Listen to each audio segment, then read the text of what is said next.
விருச்சிக ராசி நண்பர்கள் அனைவருக்கும் வணக்கம். ராசிநாதன் செவ்வாய் நீச்சமாக இருக்கின்றார். போன மாதம் கூட அவர் நீச்சமாகத்தான் இருந்தார். ஆனால் 7ஆம் தேதியிலிருந்து அவர் நீச்ச வக்ரம் என்னும் நிலையில் இருக்கப் போகின்றார். நீச்சம் பெற்ற கிரகம் வக்ரம் அடையும் போது இழந்த பலத்தை ஓரளவிற்கு திரும்ப பெறும். முழுதாக திரும்ப பெறும் என்று நாம் கூற முடியாது. சிலர் நீச்ச வக்ரம் உச்சத்திற்கு சமம் என்று கூறுவார்கள்.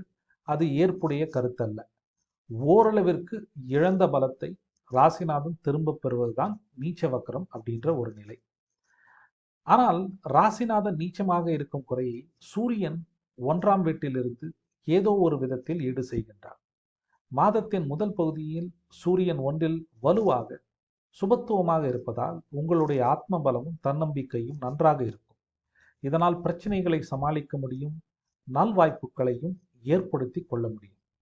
மாதம் முழுவதுமே சுக்கிரன் வலுவாக இருப்பதால் வாழ்க்கை துணையும் அல்லது பிஸ்னஸ் பார்ட்னர்ஸ் அவர்களுடைய ஆதரவு சீராக இருக்கும். திருமணம் கைகூடுவதற்கும் இது நல்ல காலம்தான். 2 கூடைய குரு வக்கரமாக இருக்கின்றார். 2ஆம் வீடு என்பது குடும்பம், வாக்கு, தனம் போன்றவற்றை குறிக்கக்கூடிய இடம்.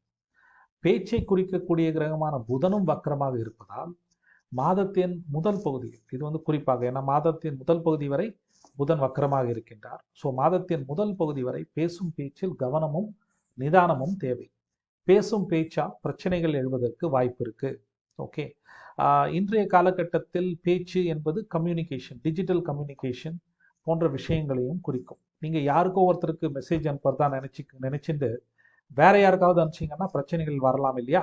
ஸோ அந்த விஷயங்களையும் கொஞ்சம் கேர்ஃபுல்லாக ஹேண்டில் பண்ண வேண்டியிருக்கு, எஸ்பெஷலி 15 தேதி வரை.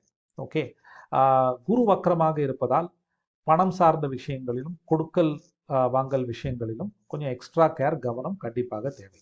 ஓகே, 5இல் இருக்கும் ராகு பிரச்சனைகளை சாதுரியமாக முடித்துக் கொள்வதற்கும் இல்லாத ஒரு வாய்ப்பை, ஒரு புதிய நல்வாய்ப்பை உருவாக்கி கொள்வதற்கும் கண்டிப்பாக உதவுவார். இதை கொஞ்சம் நீங்கள் கேர்ஃபுல்லாக யூஸ் பண்ணீங்கன்னா, சாமர்த்தியமாக யூஸ் பண்ணீங்கன்னா உங்களுக்கு அட்வான்டேஜ் தான். 11இல் இருக்கும் கேதுவால் என்ன பண்ணால் எதிர்பார்த்த பலன்கள் கிடைப்பதில் கொஞ்சம் டிலே இருக்கும், அவ்வளோதானே ஒழிய பெரிய பிரச்சனை இல்லை. சரிங்களா? நன்றி, வணக்கம், வாழ்த்து.